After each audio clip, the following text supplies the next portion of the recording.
I'm company said Sethu from Coimbatore. இப்போ என்னென்னு பார்த்தீங்கன்னா நம்ம இந்தியாவில் இருக்க செக் போஸ்ட் பூரா ஆர்எஃப்ஐடி ஃபாஸ்டேக் இன்டகிரேஷன் பண்ணிட்டாங்க. அப்போ என்ன அவங்களுடைய பிளான் அப்படின்னா artificial intelligent based complaints monitoring. இது என்ன பண்ண போகிறாங்கன்னா இவே பில் அதிகமாக எது கேன்சல் ஆகுது அதை கேன்சல் பண்ணிவிட்டு ஜிஎஸ்டிஆர்னால் ரிப்போர்ட் பண்ணாமல் இருக்காங்கிறத பண்ணுறதுக்கு தான் இதை கொண்டு வந்திருக்காங்க.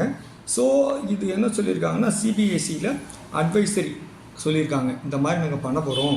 இனி ஆர்எஃப்ஐடி ஃபாஸ்டேக் இன்டகிரேஷனை லிங்க் பண்ணதுனால இந்தியாவில் இருக்க எல்லா டோல் பிளாஸாவும் ஃபுல்லாக பண்ணுறதுனால manual inspection, tax evasion, revenue லீக்கேஜை குறைக்கலாம்னு சொல்லி இதில் நம்ம என்ன தெரிஞ்சுக்கலாம்னா இவேபியில் கேன்சல் பண்ணும்போது யோசிச்சு பண்ணணும்.